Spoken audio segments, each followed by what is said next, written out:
Hi, this is Steve Owens, and with me today is Thomason Mason of Rhythm Tribe. Glad to have you guys here today. Hey, glad to be here. Thanks for Glad to having be us. here. You guys have a very unique neo soul Latin fusion kind of a rock sound. How did you develop your signature sound, and what influences have shaped you over the years? Ooh, okay. So development wise, it originated with my pops. It was his original concept, his own brainchild, as it would be. But then in our newer rendition of Rhythm Tribe, current rendition, I should say, we started to experiment a little more with R&B, funk, and some rock. Afrobeat. Yeah, as well as different inspirations to mesh into the sound with a Latin foundation, and that's what's been able to inspire the sound that we're going on now. And really excited for people to hear them too. So there's not really any outside influences because we're the pioneers in this fusion, this Latin fusion. Okay, great. Your latest single is You'll Be There. It has this fusion in it. Can you walk me through the creative process, how you decided arrangement, instruments, and overall sound and direction of it? Sure. It is based on a type of music from Puerto Rico called aguinaldo. And this is a music that they play during Christmas time. And when my father passed away, I had learned this aguinaldo, and I had written this song about the last day we were together because we spent the day together. And then he gave me a kiss on the cheek and he said, I'll always be there. And about 40 minutes later, I got a call that he had a heart attack and died on the freeway. And so that's what the story's about.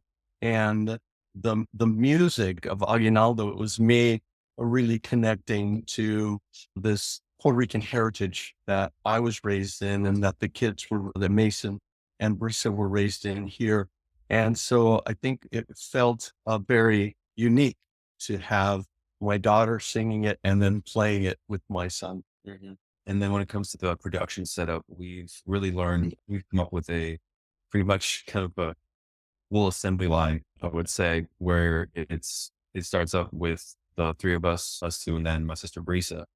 And then we bring it to either Isao or Karthik to get bass line or drum line going. And then it just keeps stacking until we have the finished product. It becomes like a collab in that regard. Do you have any favorite kind of instruments that you like to use on it? Keyboards, synthesizers, plugins?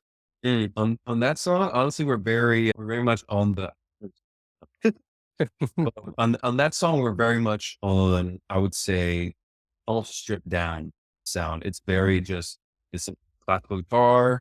We have stand up bass and percussion. Oh, that's where we went. And they were Ah, very proud. I was very proud, as you can see. But yeah, so our approach with this song was to be more classical, to really go, Traditional. yeah, traditional, exactly, for that Aguinaldo sound.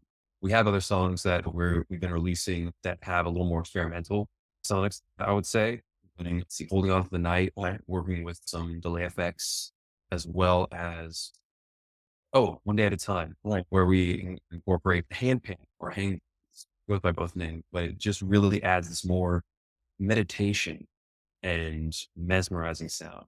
And so we've really been having a great time. It's been it's been a great time evolving the sound that started from simple and then it just slowly evolved into a much more diverse aspect of instrumentation and rhythms. Mhm. so are you recording the records at home, or are you going into a studio to do it? We recorded at a studio called NRG. Mhm. It's in North Hollywood, and also at Doug Messenger Studio in North Hollywood. And our engineer's name is Kyle Hoffman. Just totally brilliant people. The magic thing with us is that we actually set up as a band in studio. And so what you hear are complete takes, complete performances. And I understand that's not very normal nowadays. They spend months programming each little bit. I find the magic though is that inner connection, that interconnection musically where you're speaking in this language. And I think it really creates a spark and a uniqueness in the recording if you listen to it. When it comes to vocals, do you guys have a particular microphone that brings out the sound for you guys? Oh, we usually, We use Heil mhm. microphones but in studio, they're really expensive. That's all I Probably annoying. $20,000. Yeah, that's annoying. know Like what? Telefunken or something like that. Some nice. We're, Oh yeah, no. Oh no. All we do, we just plug in the headphone jack and work off the microphone. we do use from the 60s, a 414, Okay. yeah, AKG. And we're amazed on the sound is so full that it doesn't happen on newer microphones, because we've also recorded with some of the microphones that Frank Sinatra used. And so it's pretty amazing when you get these colors and you bring them in and you hear how the voice can be treated. Exactly. As a family band, does your dynamic influence your songwriting performance? Or are there any challenges working closely as family members? That's a good question. I would say, I'm sorry. So we trying to start twiddling on the guitar, spark on twiddle a little bit, but there definitely is a bit of a challenge at times, just based on, as I said, family dynamics, where it can be easy to start arguing. But thankfully, there is such a thing as a genre being thrown across the room. So to get us back in check and get us back on track. The slipper. But I would say it's also helped to get rid of those boundaries and those barriers when it comes to the creative process, where we might hold back some of our critiques on someone's writing and just be like, yeah, sure, it sounds nice. No, we're pretty cutthroat when it comes to absolutely full. I am an angel. Here I'm doing this incredible thing, and they're like, yeah, that's Dad, that was 1950. oh no, where is it? Oh, that's played out. Ooh. Uh, No, I think it's yeah, I'll tell you what comes out of it though is not my voice, but a collaboration, and very much from their voice and their ears. And so as a producer, my goal has been to be able to have them interpret where we're going with the overall sound and colors. Brisa with R&B, Mason with his rock influence. And it just, those colors, when you start to bring them in, it kind of negates where I would think it's going to go, and just go, oh, this is new. This is exciting. your upcoming album, T for Five, promises to push the boundaries even further. What can fans expect from this new collection of songs? something different from us, that's for sure. I would say we've gotten a lot more experimental in our sounds. I would say we started to delve into it on our last album with, I would say an example was Good Night with the certain chord structures and Poison. Yes. But now we decided to take a step further in that direction with even more of this, a near acid trip. No, but, but it's very much that, gosh, it's escaping me right now. But we wanted to lean into, as I mentioned before, that meditative sound effect, like that space you go when you just close your eyes and let your head relax, as if just like a big exhale is released, and just letting the brain just. A little more psychedelic in coloring. I don't know why psychedelic was not coming to mind. Hey, Crazy. It's really unique, because when you come into something and you're in your free form and it builds into a groove, it's really an amazing experience. We have a song, One Day at a Time, and Holding On to the Night. In fact, Holding On to the Night right now is 134 on Billboard with a bullet. We understand. Fantastic. And also both those songs, along with this song, they're all three competing for a Grammy. This song, You'll Be There, is competing for a Latin Grammy for Best Tropical. And then the other two are one's for Best R&B Performance, and the other is Best Global Performance. Fantastic. I know, it's very exciting. Fingers crossed. Yeah. Good luck Very on excited. the Grammy nominations. You mentioned your music is a celebration of heritage and modern innovation. Do you hope that it'll impact a new audience, old and new?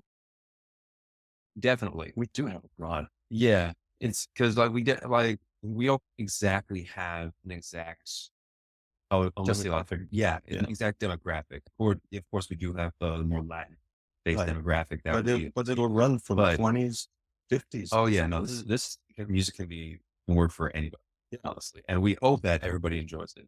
That's all we can ask for.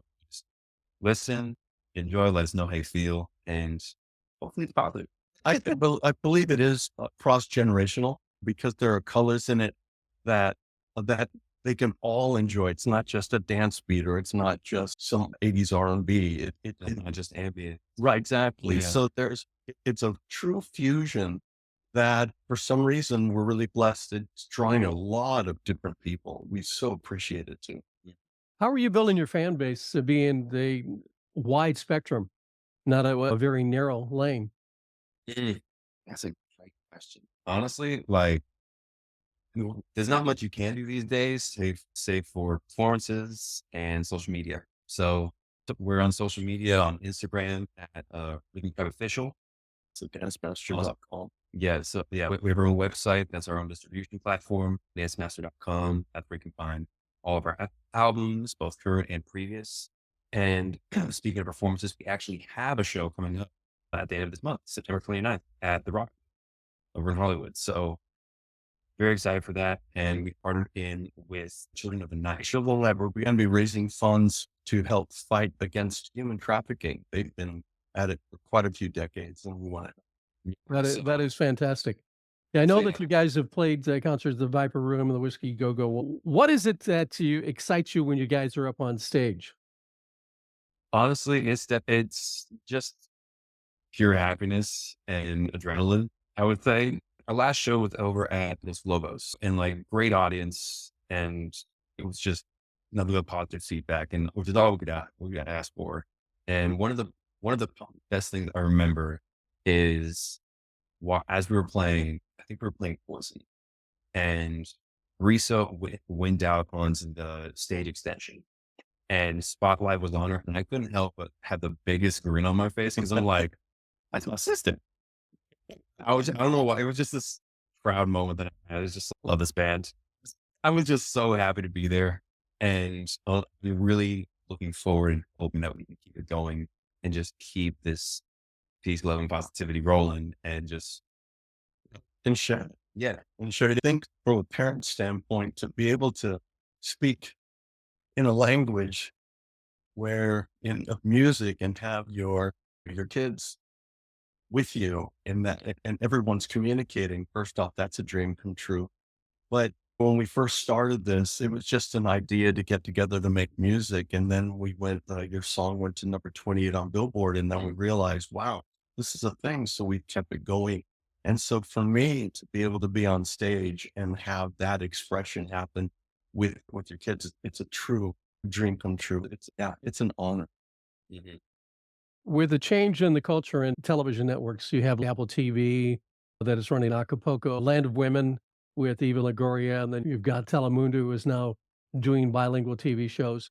Have you guys had the opportunity to do song placements within the bilingual market yet?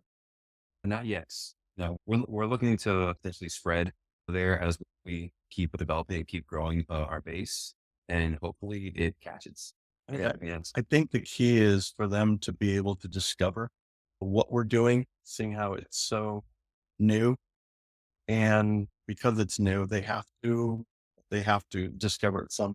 Yeah, So especially that's really the key. yeah, and seeing it, and since the market's so oversaturated with so many artists, just in general, it does make it hard to break through that white noise. We'll do what we can to make a push, but in the end, it's gonna come down to their choice. And the greatest thing is all we can do is just enjoy our time and meeting and people that are responding to it. What an amazing opportunity, to be able to do that. Fantastic. Guys, I really appreciate you being here today, and I wish you the best of luck. And what is the date for your show coming up in Hollywood? The date is September 29th, 8 p.m. at Fantastic. the Roxy At the Studio. Roxy. So yeah, dancemaster.com. You'll find all the ticket info. We also have the links on our Instagram page. Again, that's at Rican Tribe Official. And we're also on Facebook and TikTok. Yay. Yay.